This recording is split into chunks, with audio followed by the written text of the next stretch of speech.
Doctor 360 நேயர்களுக்கு வணக்கம். இப்போ முடி உதிர்றதுல ஒரு முக்கியமான ஒரு வகை என்னென்னா, இந்த வட்ட வழுக்கைன்னு பேர். அதுக்கு பேர் அலோபீஷியா ஏரியேட்டான்னு சொல்லுவாங்க. சில பேருக்கு ரவுண்டாக முடி போயிடும். அந்த ரவுண்டாக முடி போய் நிறைய பேச்சஸ் வந்து சமயத்தில் தலையில் இருக்கிற எல்லா முடியும் போயிடும். அதுக்கு பேர் அலோபீஷியா டோட்டாலிஸ்ன்னு பேர். அதே மாதிரி உடம்புல இருக்கிற முடி, அக்கில் இருக்கிற முடி, நம்ம உடம்புல கையில் காலில் இருக்கிற முடி எல்லாமே உதிர்ந்துடும். இப்போ ஐப்ரோஸில் இருக்கிறது, மீசை, தாடி எல்லா முடியும் உதிர்ந்துடும். அதுக்கு பேர் அலோபீஷியா யூனிவர்சாலிஸ்ன்னு பேர். அது இதனுடைய சிவியர் டைப்பு. இந்த மாதிரி இந்த அலோபீஷியா ஏரியேட்டா அப்படிங்கிறது வந்து அது நம்ம சொரியாசிஸ் மாதிரி ஒரு ஆட்டோ இம்யூன் டிசீஸ். அது ஒரு தன்னுடல் தாக்கு நோய். இந்த நம்ம நோய் எதிர்ப்பு சக்தி மண்டலம் வந்து நம்ம உடம்புக்கு எதிராக வேலை செய்யுது. இந்த அலோபீஷியா ஏரியேட்டாவில் வந்து நம்ம ஏர் ஃபாலிக்கிள்ஸ்க்கு எதிராக வேலை செய்யுது. ஏர் ஃபாலிக்கிள்ஸை அதை டெஸ்ட்ராய் பண்ணுறதுனால இந்த அலோபீஷியா ஏரியேட்டா ஏற்படுது. ஆனால் இந்த அலோபீஷியா ஏரியேட்டாவை நம்ம மீண்டும் சரி செய்ய முடியும். அதை வந்து மீண்டும் வராமல் நம்ம அதை வந்து கட்டுப்படுத்த முடியும். ஆனால் அந்த அலோபீஷியா ஏரியேட்டா அப்படிங்கிற நோய் வந்து ரெக்கரண்ட், அதாவது மீண்டும் மீண்டும் வரக்கூடிய தன்மையை சேர்ந்தது. ஆனால் அந்த அலோபீஷியா ஏரியேட்டா வரதுக்கான காரணம் என்ன?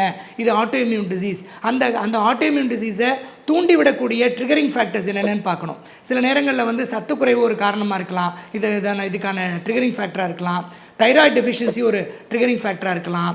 டயபெட்டிஸ் மெலிட்டஸ் ஒரு ட்ரிகரிங் ஃபேக்டராக இருக்கலாம். இந்த மாதிரி பல ஆட்டோ இம்யூன் டிசீஸ் வந்து இந்த அலோபீஷியா ஏரியேட்டாவோட கோ எக்ஸிஸ்டிங்காக இருக்கலாம். ஸோ இதெல்லாம் நம்ம சரி பண்ணி அதுக்கான காரணங்களை கண்டுபிடிச்சி அதை நம்ம ஈஸியாக கட்டுப்படுத்த முடியும். அலோபீஷியா ஏரியேட்டா வந்தவங்க எல்லாருமே இது முக்கியமாக அந்த அலோபீஷியா ஏரியேட்டா வந்து சின்ன குழந்தைங்களுக்கு நிறைய வரும். சின்ன குழந்தைங்களுக்கு வரக்கூடிய முடி உதிர்தலில் ரொம்ப காமனஸ்ட் வந்து இந்த அலோபீஷியா ஏரியேட்டா தான். அதையும் நம்ம வந்து அதுக்கான காரணத்தை கண்டுபிடிச்சி ஒரு தகுந்த ஸ்கின் டாக்டரை நீங்கள் போய் பார்த்தீங்கன்னா அதை முழுமையாக நம்ம வந்து கட்டுப்படுத்த முடியும். அதை மீண்டும் மீண்டும் அதிகமாக வராமல் அதை நம்ம கட்டுப்படுத்தவும் முடியும். ஸோ இந்த அலோபீஷியா ஏரியேட்டாங்கிறது வந்து ஒரு தன்னுடல் தாக்கு நோய் அப்படிங்கிறத புரிஞ்சுக்கணும்.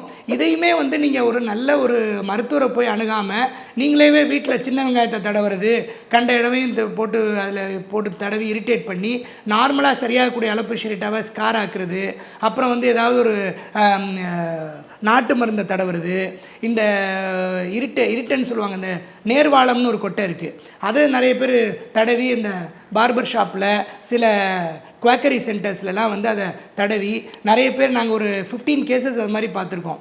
சிம்பிள் அலோபீஷியா ஏரியேட்டா வந்து இந்த நேர்வாளம் கொட்டையை தடவி தலை ஃபுல்லாக கொப்பளம் வந்து அவங்கள ஐசியூலாம் சேர்த்து ரொம்ப சீரியஸாகி உயிரை காப்பாற்றி பண்ண வேண்டியதாக போச்சு. ஏன்னா இந்த நேர்வாளம்ங்கிற கொட்டை வந்து ஒரு ஃபிஷ் பாய்சன்.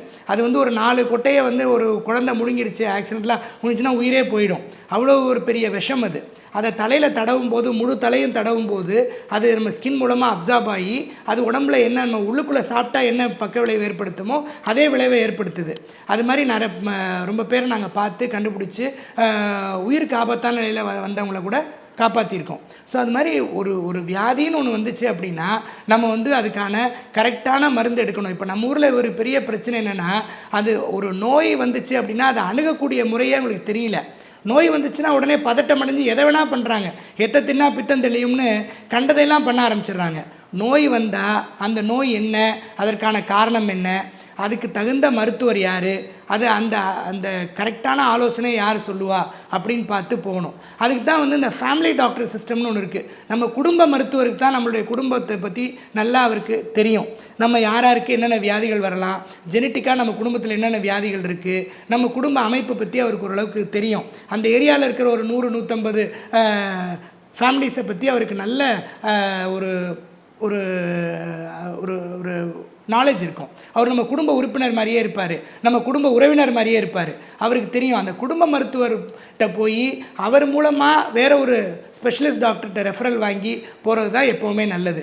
ஸோ எப்போவுமே நம்ம ஒரு மருந்து, நமக்கு ஒரு நோய் வந்தது அப்படின்னா நமக்கு நாமே வைத்தியம் பார்க்காம நாட்டு மருந்தெல்லாம் தேடாமல், முக்கியமாக இந்த கூகுள் டாக்டரை நம்பி கூகுளில் சர்ச் பண்ணி கண்டதெல்லாம் போடாமல், இந்த மருத்துவர்னு சொல்லிக்கிட்டு மருத்துவர் அல்லாத போலி மருத்துவர்களை நம்பி போகாமல் நம்ம குடும்ப மருத்துவர்கிட்ட போய் அவர் மூலமாக அவரால் சரி செய்ய முடிஞ்சால் சரி, அப்படி இல்லைன்னா அவர் மூலமாக ஒரு ஸ்பெஷலிஸ்ட் டாக்டர்கிட்ட ரெஃபரல் வாங்கி போகிறது தான் எப்போவுமே நல்லது.